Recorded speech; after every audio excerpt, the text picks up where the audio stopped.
I'm very much of the view that finding common ground and being curious about each other and trying to communicate and trying to build bridges and peace is far more important. And I find that polarizing is sometimes made worse by well-meaning and Mm. tired activists saying you're either with us or you're against us, because actually I Mm. don't think a lot of the people who aren't with us are against us. Hello and welcome to the 50 Shades of Gender podcast. We get curious about all things gender, sex, and sexuality, as well as relationships, feminism, the inclusive kind, neurodivergence, disability, kink, mental health, and all that makes us humans unique and diverse. From body positivity to body dysmorphia, it's all welcome here. If you appreciate this podcast and want to support us, you can visit our website, 50shadesofgender.com, as in FIFTY, to make a donation, join our community, find out more about our gender diversity and allyship workshops and courses, and how to contribute your gender story to the Anthology of Hope, for which we are now accepting submissions. Visit 50shadesofgender.com/hope for more information. Now, join us on a journey of inclusion, acceptance, and respect. I'm your host, Esther Lemons. I am a queer woman, and my pronouns are she and they. In this episode, I have a conversation with Irregular Jenn Wilson, a writer, coach, and educator, founder of the company Irregular and of the International Day of Consent, which takes place annually on November 30th, and organizer of the upcoming I Do Consent Summit, which runs from November 30th until December 2nd. Jen's pronouns are they, them, she, her is okay, and the labels they use are gender non-conforming, genderqueer, non-binary, and neuroqueer. They also refer to themselves as female and woman-shaped, as well as neurodivergent, polyamorous, a relationship anarchist, bisexual, and pansexual. Find out what that means to Jenn in this episode. We also talk about creating inclusive spaces, neuroqueering everything, unmasking, consent as a practice, misunderstandings around polyamory and relationship anarchy, liberating ourselves, and being a little bit braver.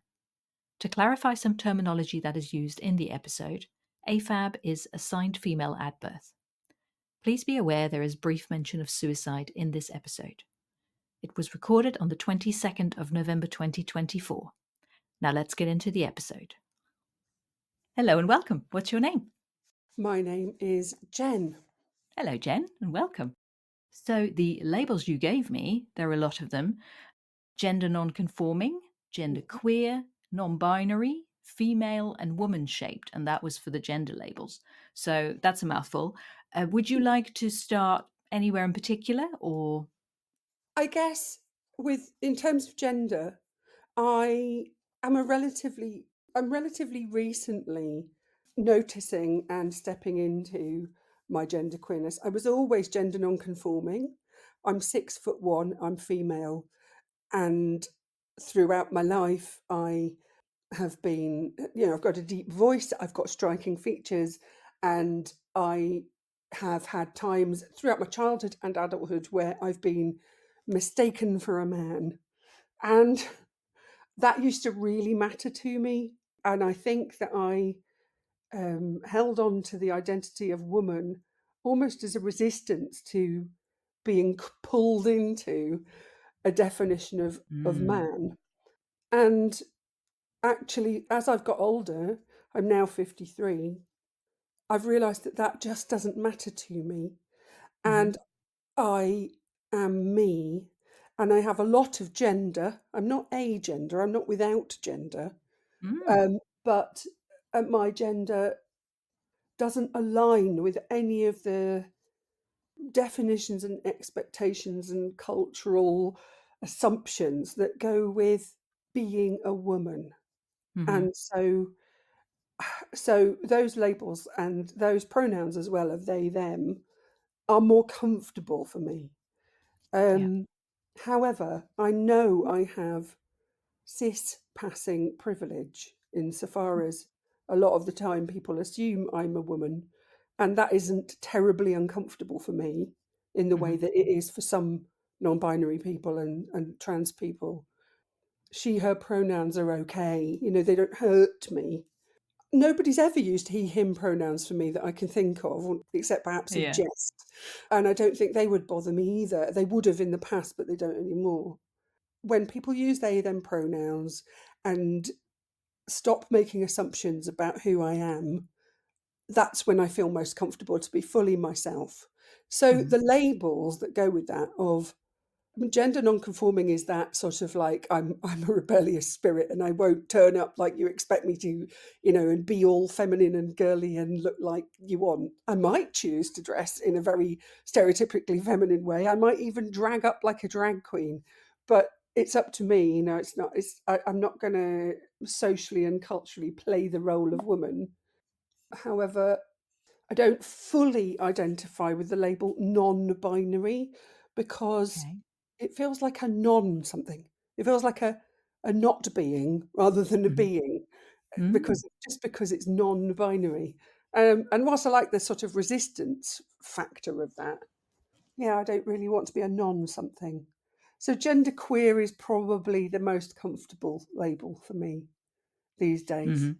And I often say I'm a genderqueer female because, oh my God, there's so many women's spaces still, isn't there? And even people who are really inclusive, people who are LGBT, often go, this space is for women.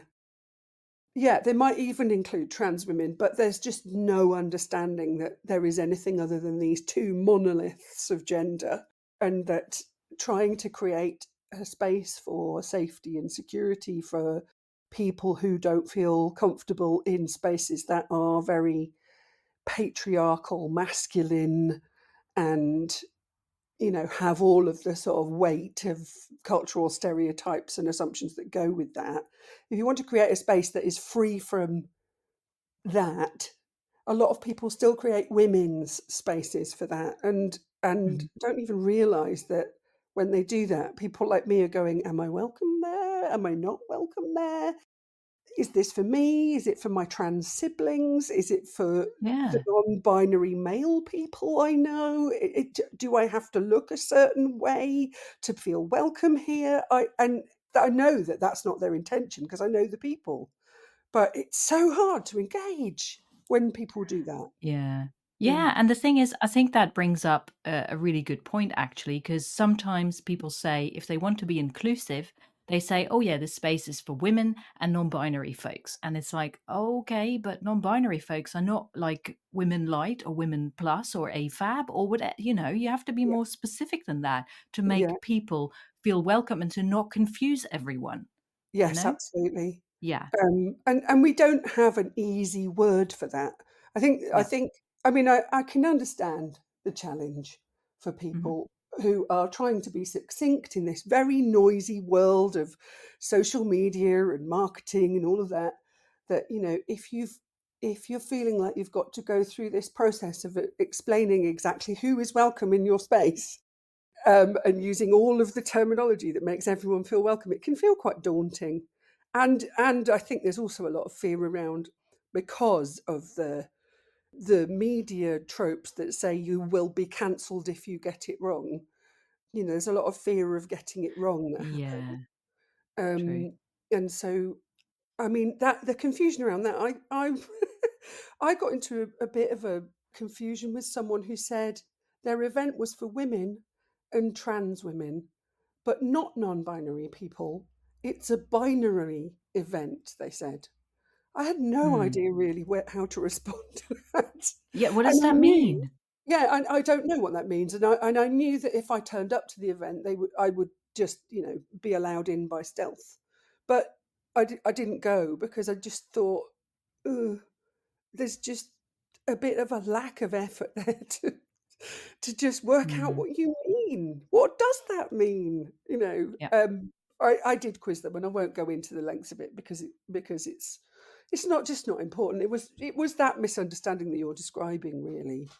Hmm. So if what you want is to invite women and people of marginalised genders, perhaps Hmm. that might be a way Yeah. to describe it.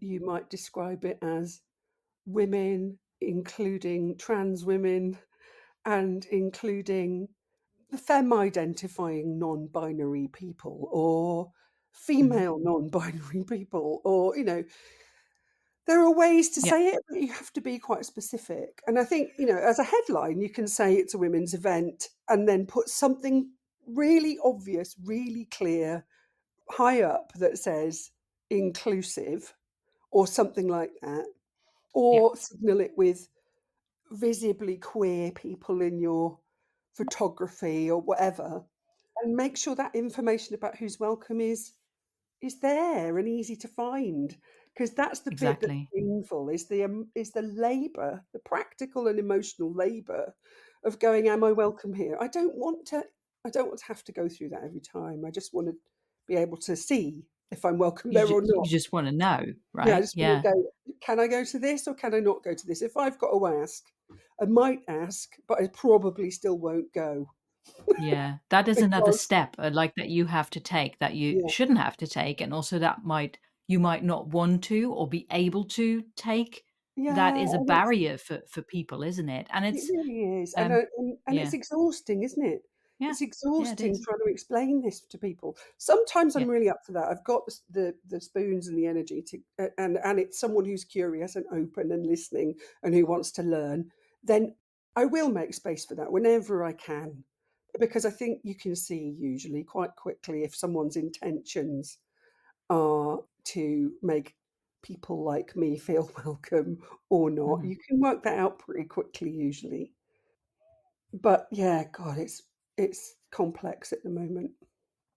It is, Mm. yeah. And it just goes to show, I think, that there's like something that came to me the other day is because of all the polarity and stuff, there's no sitting on the fence is no longer an option. The fence is gone. Things are going to be obvious from whether you try and avoid things or Mm. whether you make like a half-assed effort or whether you're really trying but just doing it clumsily.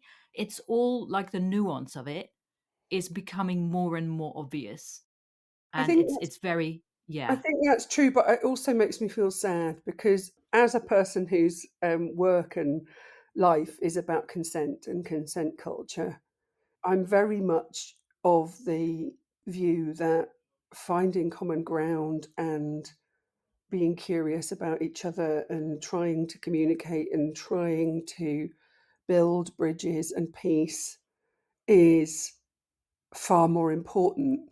And I find that that polarizing is sometimes made worse by well-meaning and Mhm, tired activists saying you're either with us or you're against us, because actually I mhm. don't think a lot of the people who aren't with us are against us.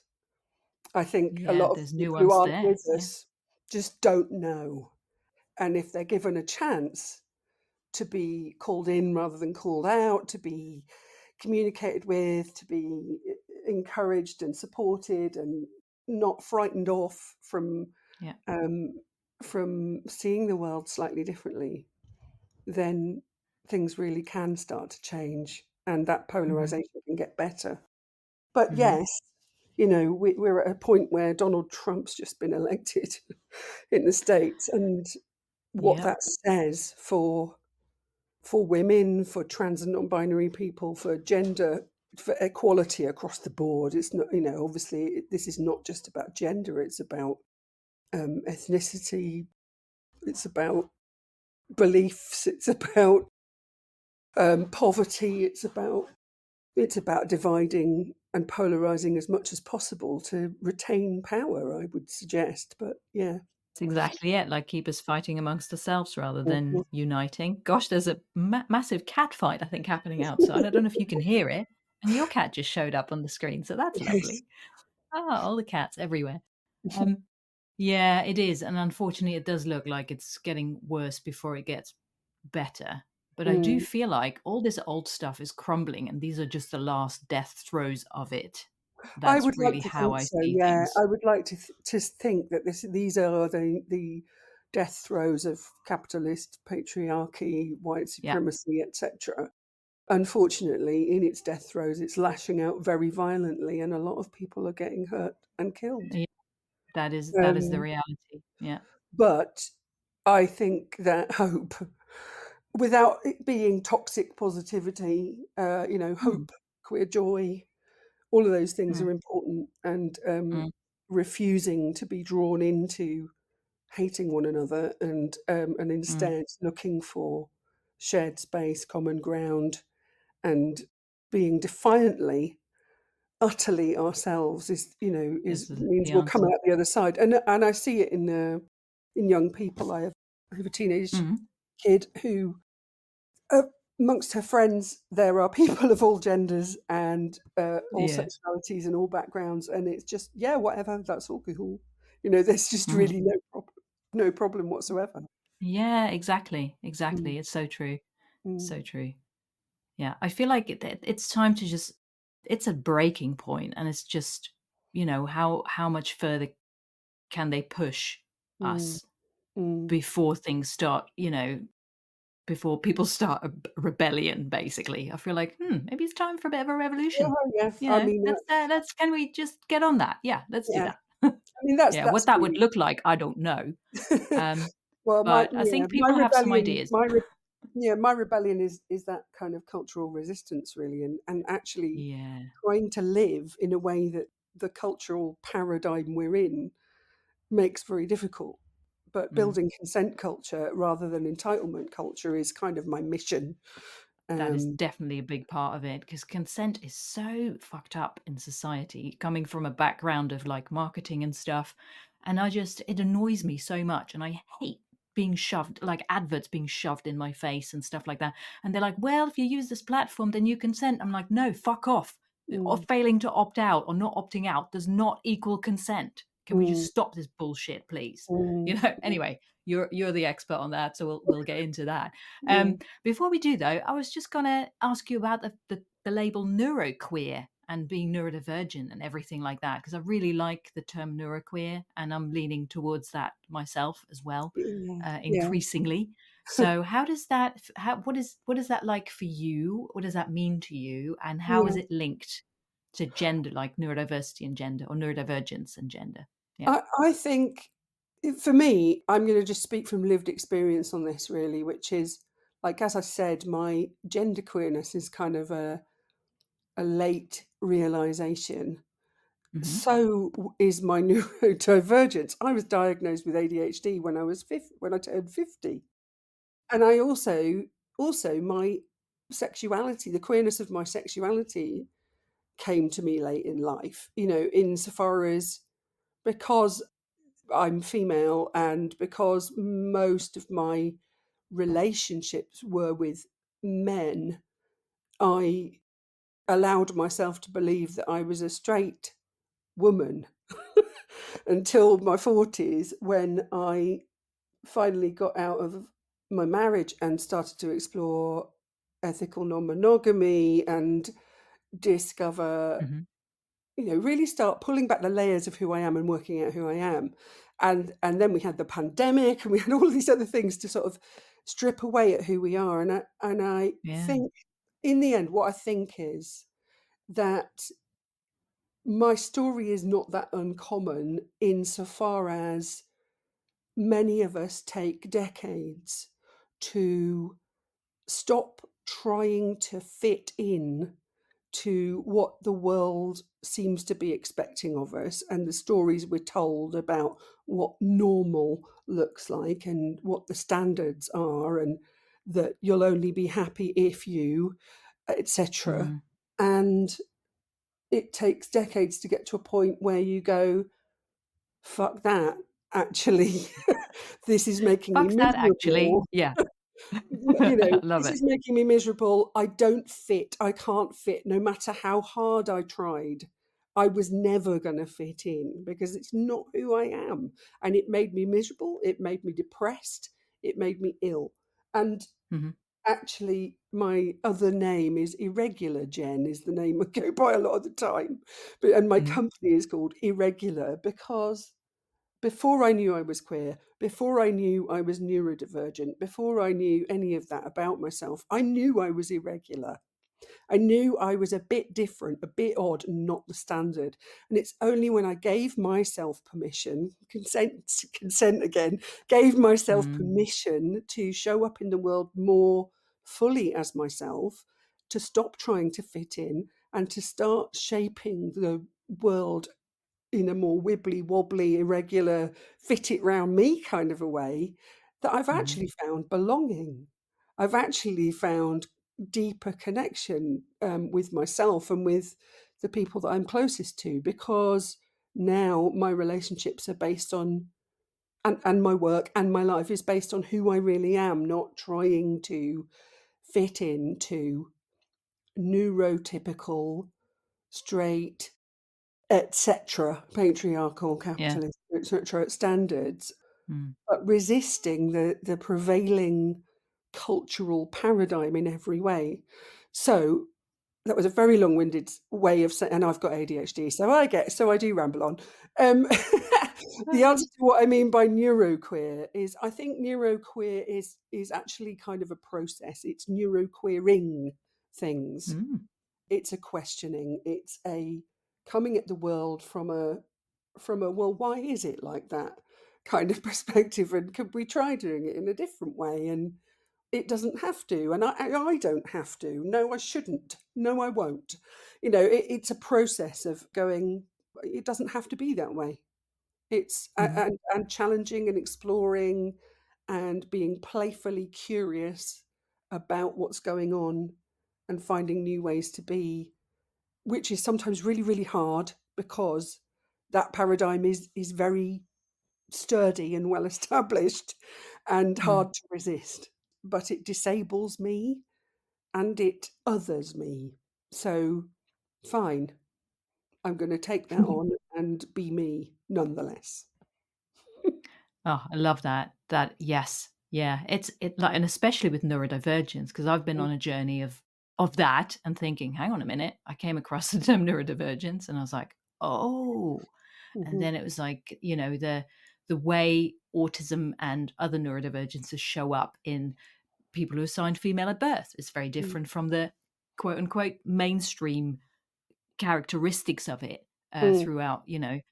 And I Al- was like, whoa, okay. Also, Yeah. it's interesting with ADHD in particular, and it doesn't matter what your neurodivergence is, what label, what diagnosis or not It's a cocktail. diagnosis, Yeah. irrelevant, but it's interesting to me that ADHD stands for, what does it stand for? Attention deficit hyperactivity disorder, and It's so judgy, isn't it? it is. Deficit disorder. That is a definition that has been put on it by someone who's annoyed by it from the outside. You Mhm. know, it's all of the Yeah. problems that a Like, neurotypical you're person, not conforming. yeah, a neurotypical person experiences, attention deficit and hyperactivity and disorder from Mhm. us. Yeah. Actually, what's going on when you are ADHD is your attention, you don't have an attention deficit, you have Mm. an attention dysregulation, I would say. Like, it Mhm. sometimes you're super hyper focused, Yep. sometimes you can juggle 20 million things at once, sometimes you just can't function at all, so it's very Yep. dysregulated, but it's not a lack of attention. It's Yeah. just your attention goes where you have less control over it, perhaps. Yeah. And hyperactivity, especially, as you said, in people who are socialized as women and girls. I didn't realize my hyperactivity mostly manifests as a hyperactive brain. I'm not particularly Exactly. fidgety. I'm not Mm. particularly, like, I'm not that little boy that's climbing the walls in a classroom and irritating everybody. I was never that. I was Mm. quite, I was quite I was a Exactly. bit of a daydreamer and a chatterbox, Yes. Me but too, I like, in my wasn't, own world. yeah, but Yeah. I wasn't disruptive, you know. No.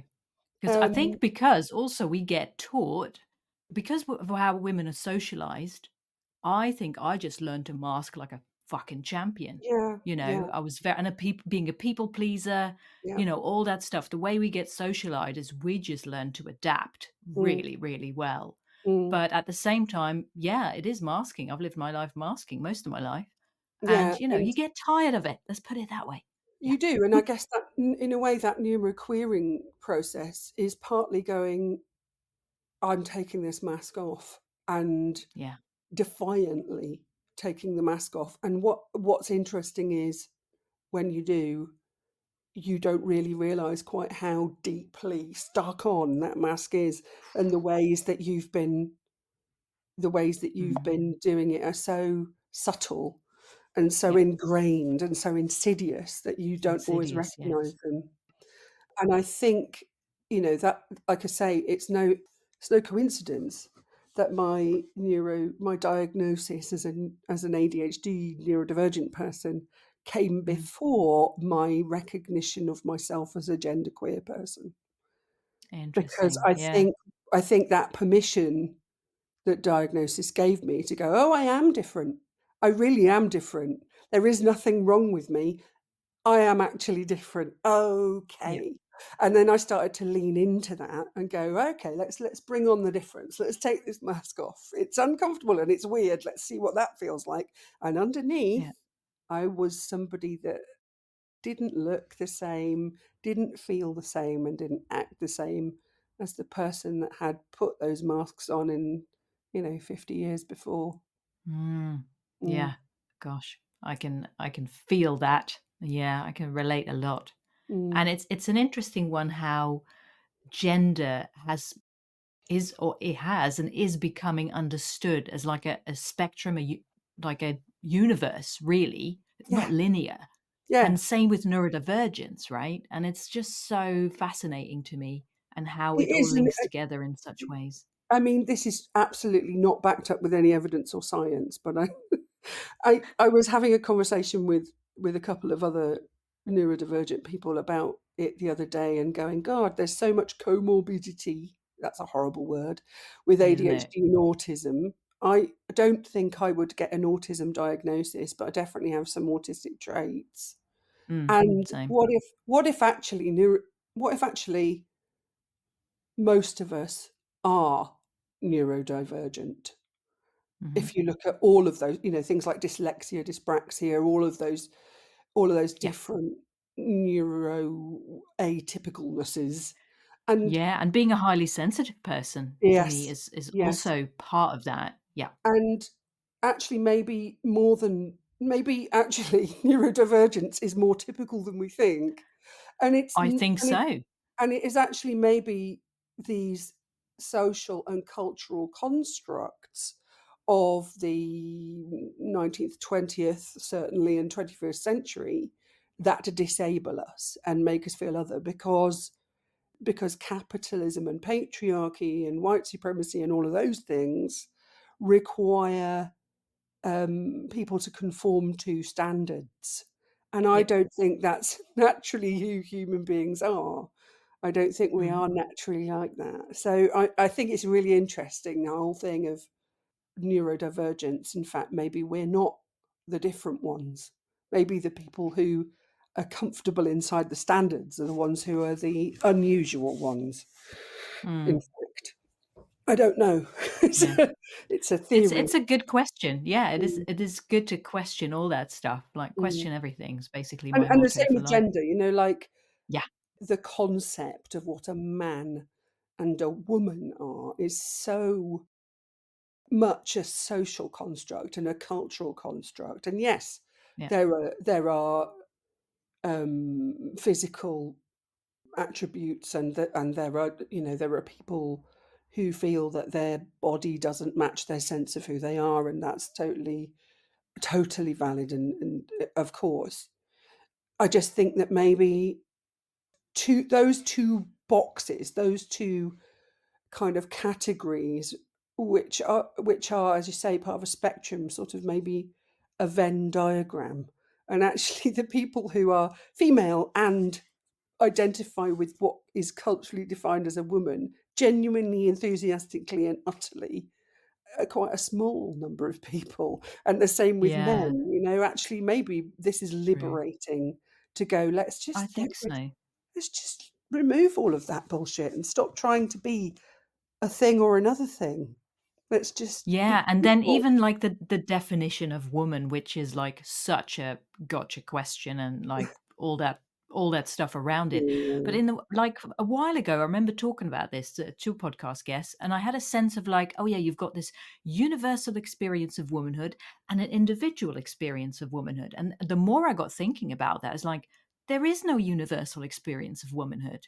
No, There of isn't, course because not. there's so much involved in like our upbringing and the culture we're born into and the everything. No And one's it, the same.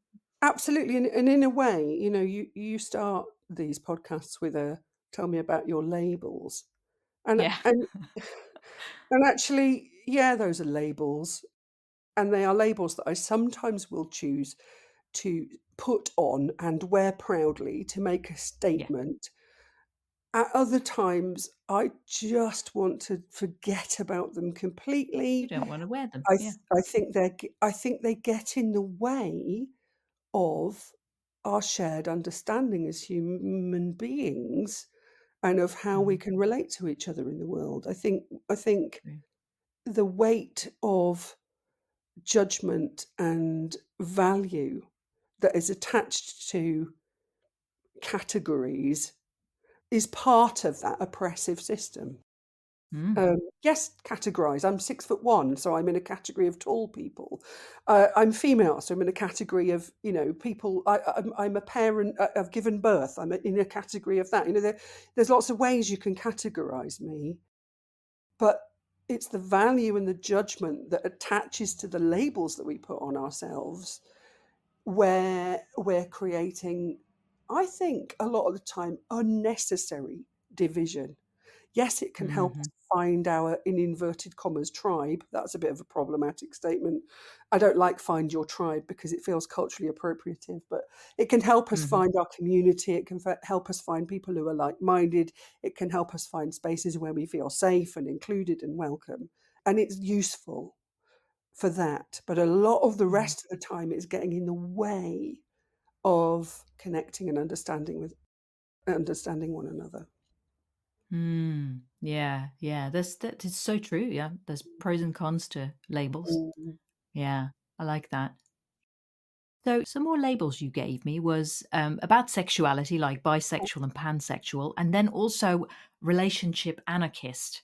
Uh-huh. And you talked about, in the past when we've spoken, you talked about proper anarchy, and I really like that. So yeah, I feel like it's all linked together, obviously, and like, It is, yeah, yeah. how you do relationships, like just queering, neuroqueering, and also queering, like, yeah, doing relationships in a Yeah, particular way. yeah. So, So for a while I said I was polyamorous, and I am, I suppose, mhm, polyamorous insofar as I have more than one romantic relationship in my life. But mhm, I think polyamory is, again, culturally, misunderstood as very much so. it's all about thruples. It's all about it's like monogamy plus a lot of the time. And, you know, for me, the reason that I began to explore ethical non monogamy was because of my core beliefs, which are anarchist beliefs. And as I say, people misunderstand the word anarchy. Very often, people Yeah. think anarchy is chaos and disorder and disrule, and actually, for the most part, anarchy is very often really, really dull, lengthy meetings where we're trying to find a consensus over something. And it can take Yeah, a really long time to find that common ground. It's not this like yeah, free for all, every man for themselves thing. Anarchy is yeah, about all of us individually being collective, individual collective responsibility. That's what it's about. So mhm, relationship anarchy then, the fundamental thing about relationship anarchy and where that sits differently than polyamory and other kinds of ethical non-monogamy is that it challenges, here's a nice word for you, it challenges amatonormativity, which is the prevailing cultural belief that a romantic relationship is the most important one. So that belief that finding your, perfect person, your one true love, Your your, one and only. Yeah. your soulmate, there's loads of different, your other half. Ugh, hate that word. Oh, Um, I hate that term. Oh, yeah, seriously. Anyway, but yeah. finding that special person who you are spiritually, romantically, sexually, and practically and pragmatically deciding to partner with in life, Mhm. that has to be a romantic and or sexual partner. It seems to Mhm. me to be No quite a tall pressure. order. Um, Yeah. especially as human beings are living longer and longer, to go, right, okay, I'm now an adult, I'm going to find that one person, and then for the next 60, 70, 80 years, we're going to be a unit. Mhm. Yeah. Or if you break out of monogamy and do the polyamory thing, that you're putting your eggs in the romantic basket, when actually, a very close friend of mine said to me when I was in a new and quite intense romantic relationship, a relationship that I'm still in now. Oh, so your relationship with Chris is the most important relationship you're in then? And I went, no, mate. My relationship with you, I've known you for like 20 years. My relationship with my children, my relationship with my parents, my relationships with the people I work with, they're all really important too. Why is this one suddenly the most important relationship? Just Mhm. because we're having sex or we're, feeling romantically about each other.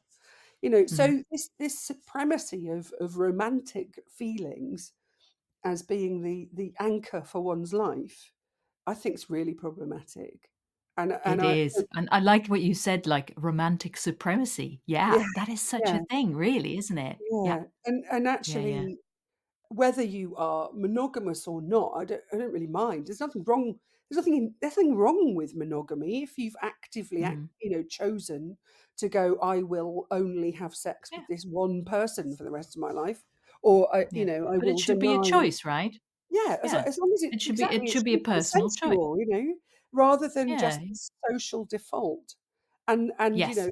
I see so many people's relationships fall apart because one of them has expressed some attraction to someone else, be that, a deep affection or lust. It doesn't matter. Yeah. That feeling of betrayal, that they must only ever feel those feelings for just the one person, or otherwise Yeah. it's failed and it's ruined and it's over. Yeah. It's Yeah, just yeah. such a Toxic. shame. It's Mm, such a shame. it And is. if you open up to this and you open this up to, really neuroqueering, questioning, and shaping the world around you and your needs and your connection with the people that you want to connect with, and everybody's consenting, what you end up with is potentially extended queer family. It's Yeah. community. It's going, okay, I want to co-parent with these people, and I want to work with these people, and I want to have sex with these people, and I want and I have these feelings for these people, and I like playing darts with that person, but I like going for hill walks with that other person. Like, why do we need Yeah. to Exactly. put Yeah. all of those things on one person? It just seems nuts to me. It does, and I think that's it. As they used to say, it takes a village to raise a child, right? But now Absolutely. you've got these individual isolated units Mhm. of families, and they're struggling so much. You Yeah, know, it's if not. they just like, I'm not saying you have to be polyamorous to No. not struggle in a family, but like if we would just be more open to not letting society or whatever define how we need to live our lives, Yeah. like why not Yeah. cohabit with people? Why not co-parent with people in ways? Like, Absolutely. just make your own fucking rules, Yeah. And even something you just said, like, which is a common term, like ethical non-monogamy. There's nothing inherently ethical about monogamy. No, But if you exactly. talk about non-monogamy, you have to put Yeah. ethical in front of it. Yeah, Otherwise, exactly. you're obviously cheating on people. It's Yes, like, oh exactly. my God, I you know. know? It's like non-binary, it's like ethical non-monogamy. It's like what again, it's a not thing. It's a not thing. Mm, And well, yeah. I just have relationships with people. The question I really Yeah. hate the most is how many partners have you got? I'm like, what the hell is The a fuck does that partner? matter? Yeah. What kind of partner? Business partner? Yeah, define that. Yeah. Sexual partner? Romantic partner? Life partner? Parenting partner? What are you on about?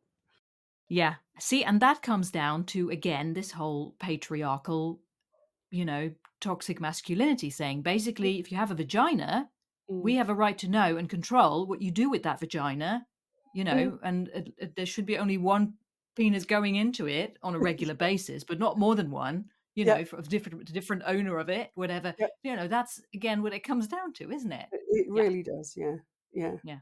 Yeah. Wow, let's talk about consent Okay. because that is such an important conversation. Yep, And the International Day of Consent is coming up on the 30th of November.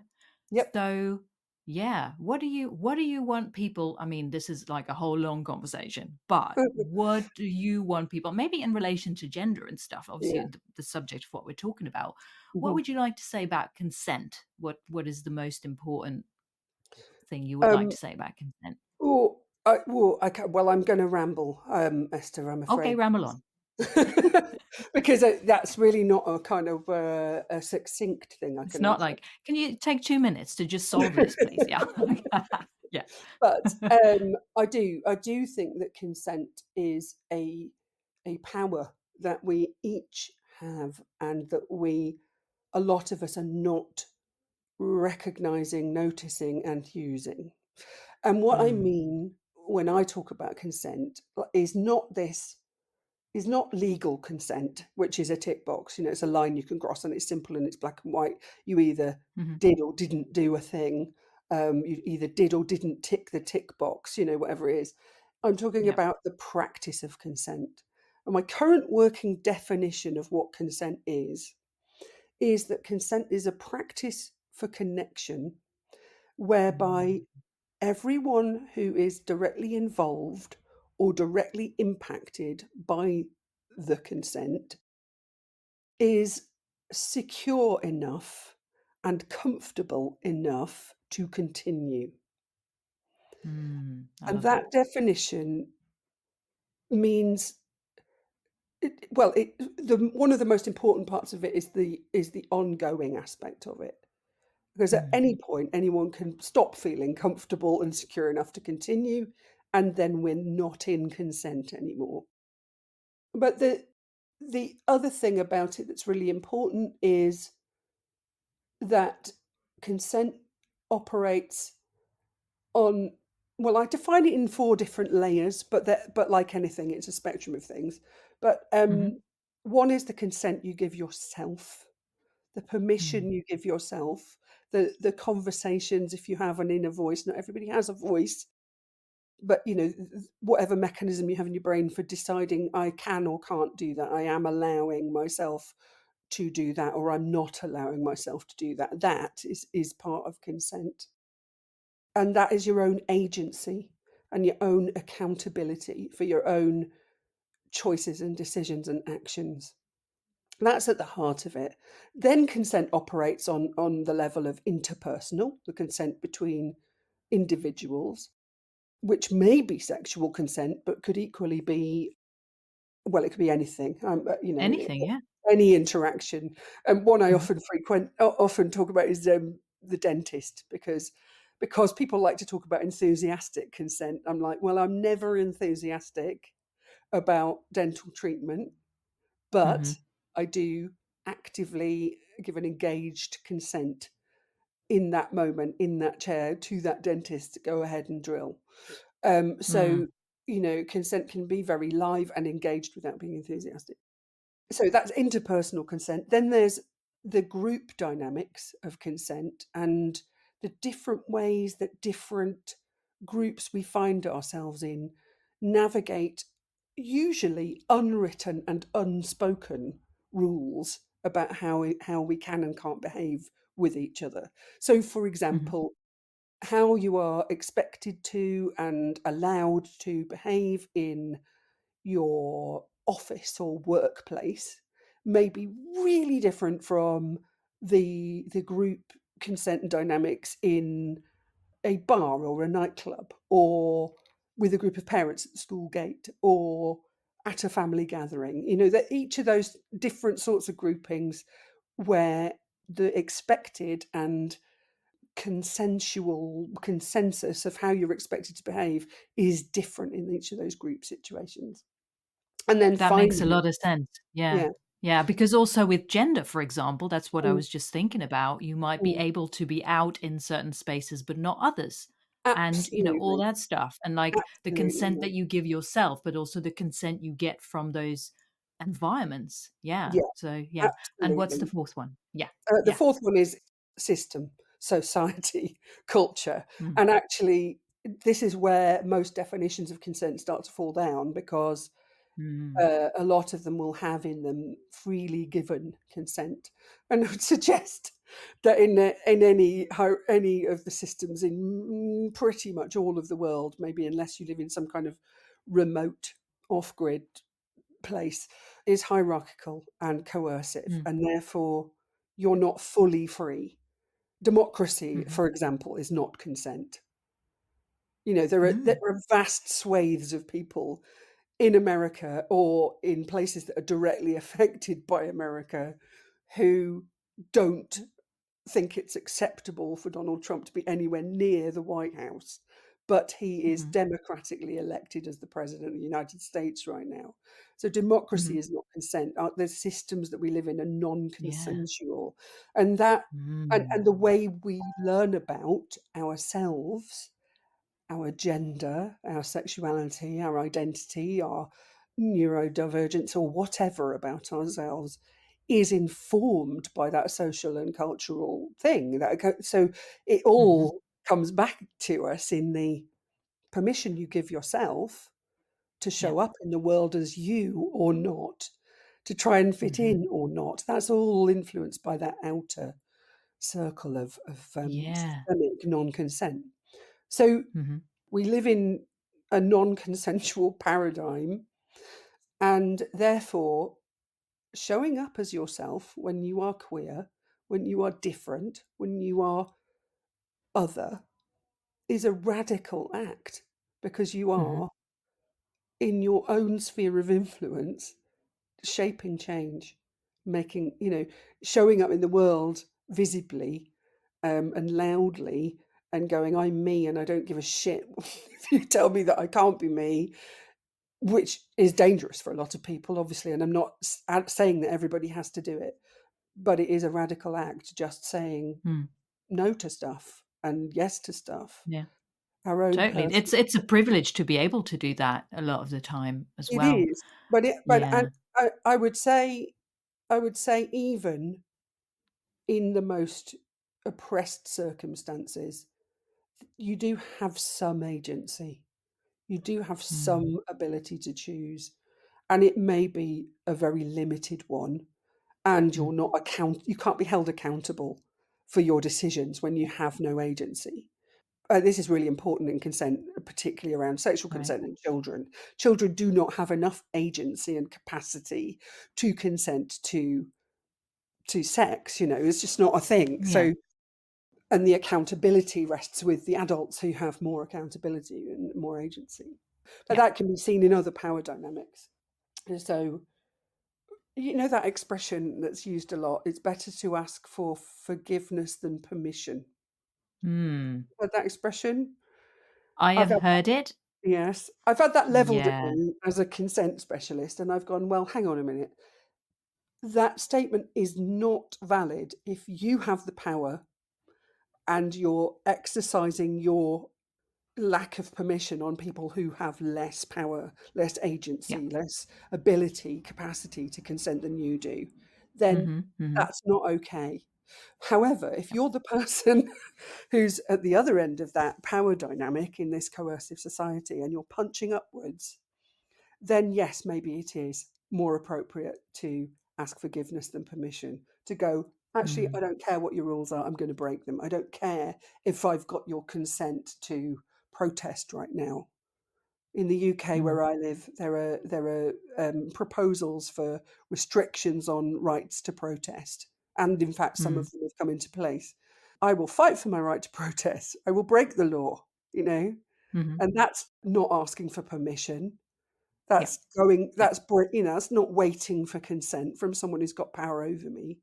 So Mm. that's a really important part of this. It's like not to go, oh my God, if I'm, consent's like this stick to beat yourself up with. It's liberatory, it's subtle, it's nuanced.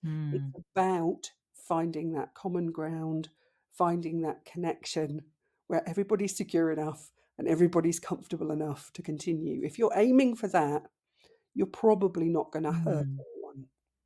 Yeah, so giving yourself or consenting to yourself to be yourself, Mm, that is a big act of rebellion, mhm, really. mm. Yeah.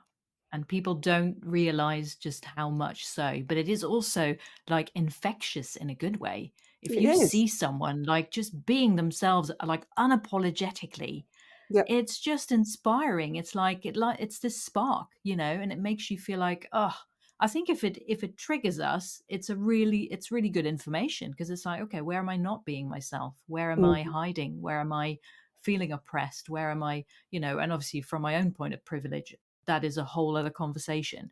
Yeah. But yeah, there is so much in that. Yeah. Mm, Yeah. mm.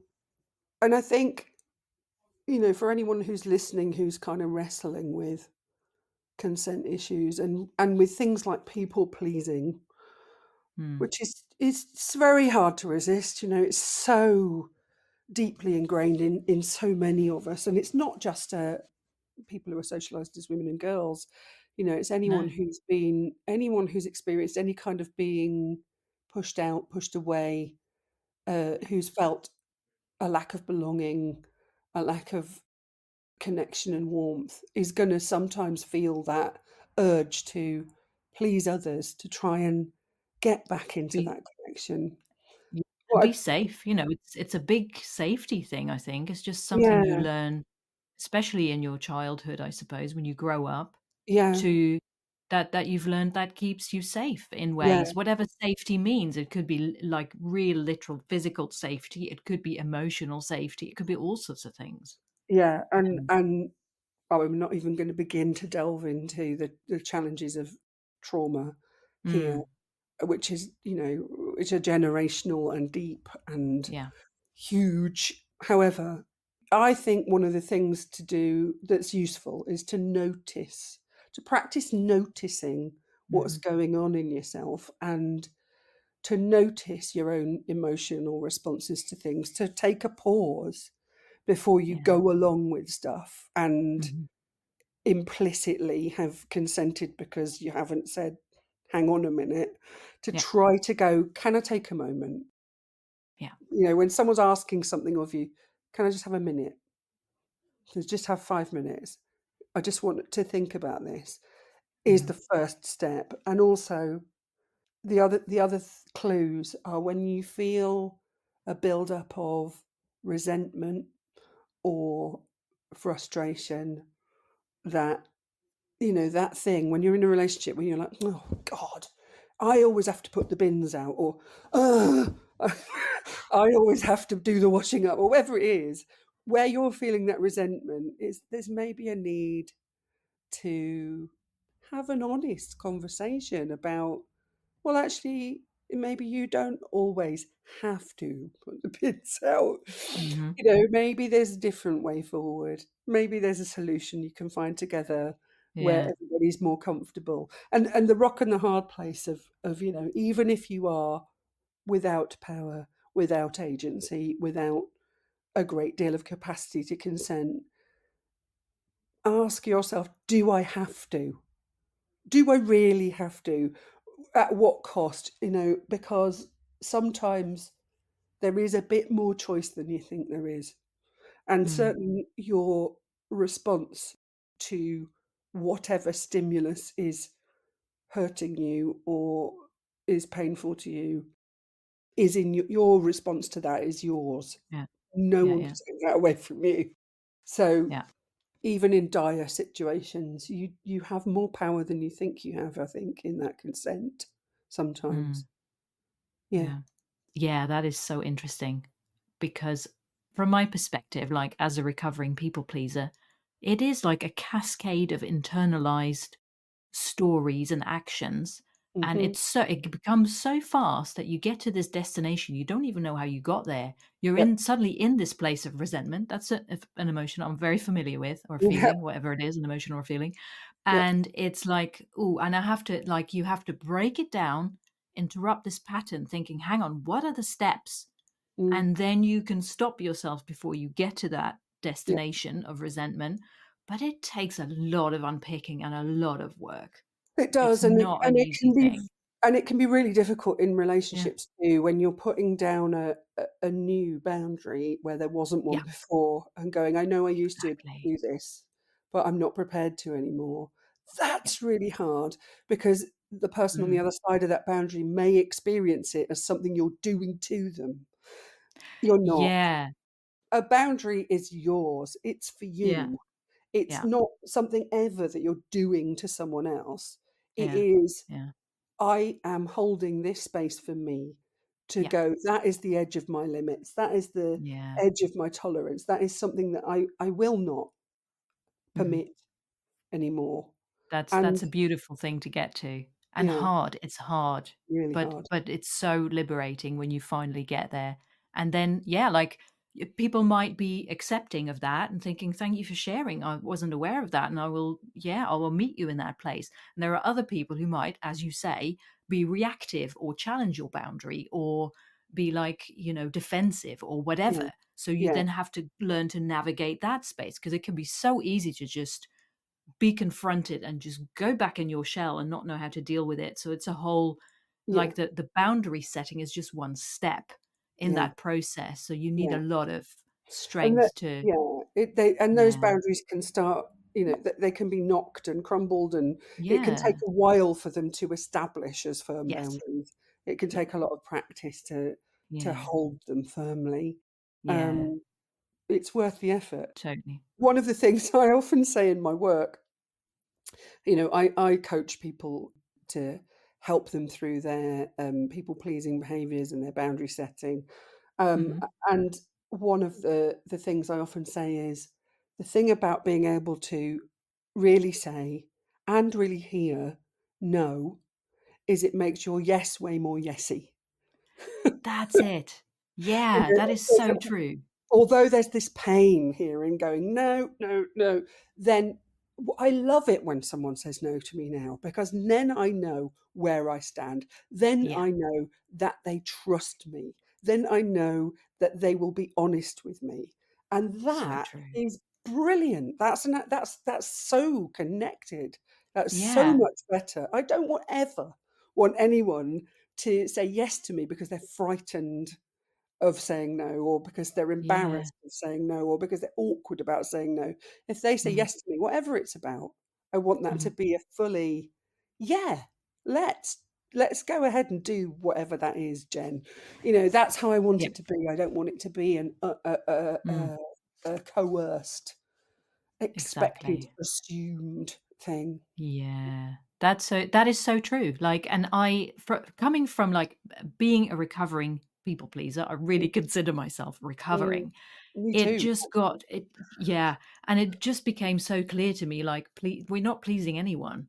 We're not Mm, pleasing ourselves, we're not pleasing the other person. Basically, it's kind of like, in a way, without judgment, it is very manipulative, controlling it can behavior. be. Again, It coming can from a be. place of compassion, Yeah, and but I've been in relationships that have ended very painfully, where somebody's people-pleasing behaviours have led me to believe that they're happy with things that they're not happy exactly. with, and when Yeah, eventually they've said, "Actually, I'm not happy," it's been a total shock.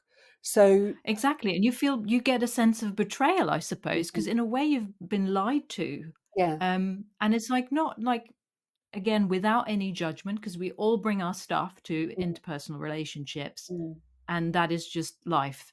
mm, And also, yeah, it is really tricky, like, if you, like, tolerate or put up with or don't set boundaries and stuff, in a way, that is like a, yeah, it's dishonest. There is a dishonesty there, and I think you can feel like, if you're on the receiving end of it, you can feel like you've been lied to all this time, or yeah, you can feel there's a powerlessness as well. Like, only if I'd known, I would have done it differently. I would have met you in that place. I would have, Yeah, yeah, it's hard. and It's hard for, I yeah, think bringing it back to gender, because I know that yeah, that's the area that your listeners are most interested in.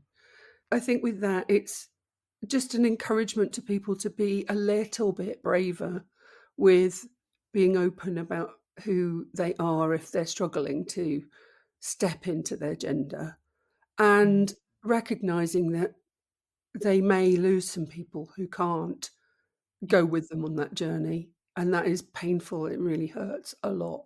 However, the relationships that you form when you are fully yourself and you are mm, the gender that, you are living in the gender that makes sense to you because it's who you always were. Invite people to accept you there in the best way mm, they can. I was at yeah, Trans Day of Remembrance just a few days ago, and one of the saddest remembrances I heard was the auntie of someone whose trans niece had sadly taken her life. And her immediate family, her parents and siblings, wouldn't accept her as a she, as a woman. mhm, And her auntie did not know. And her yeah, auntie was so bereft because she would have wanted to support that young woman and yeah, let her know that she was loved as her, um, mm, and she didn't have the chance to. So yeah, being a little bit brave sometimes and reaching out for connection as yourself with someone who you think might get it, might mm, be able to do the work to meet you there it's brave, but maybe it's worth it. mm. Mm. That's beautiful. Yeah, that is so sad, isn't it? Yeah. And all too common, unfortunately. Mm. Wow, yeah. Well, Jen, that's been thank you so much for this conversation. Would you like to end on telling us a little bit about your event coming up Yeah, sure. for International Day of Consent? Yeah, thank you. So, as I said, I'm the founder of the International Day of Consent. It's the 30th of November every year. And this year, 2024, I am running an online summit called the I Do Consent Summit. And that is 3 days where you can listen in to pre-recorded presentations by a range of different people. Some of them are trans and gender non-conforming and genderqueer type people. Some of them are not. Brilliant. However, the perspectives are really diverse. There are some people who are real experts on consent and consent practices. There are people who are using consent-led practices in their business, in their marketing, in their entrepreneurialism. There is an international peacemaker amongst my speakers who is an incredible human being who's done work around how we connect when we disagree and when we are Mm, polarized and how we do restorative justice. There are some people who are there talking about parenting, about education, about health, and about consent in all these different areas. It's mhm, completely mhm, free. There are some bonus passes if you want lifetime access to the mhm. presentations, but it's completely free. You can watch Yeah. all of the presentations from the 30th of November to the 3rd of December in the morning with a free pass. And I'll Mhm. give you the link, Esther, so you can put it on this podcast for people. I will add it. Yeah. Thanks so much. That's great. I look forward to hearing all that. All that. Cheers. That's brilliant. Thanks so much, Jen, for sharing. Thanks, Esther. It's been great to be here. Cheers. Yay.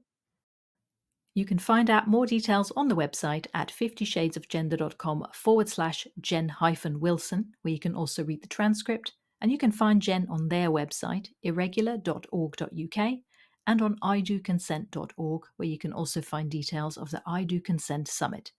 Links are on the episode page. Thank you for listening to the 50 Shades of Gender podcast. You can find us online at 50shadesofgender.com, as in FIFTY, on social media and on YouTube.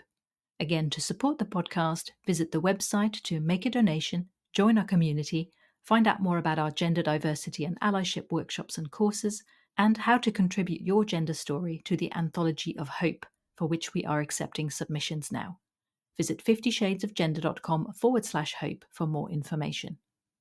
We hope you will listen again. Until then, stay curious and open-minded.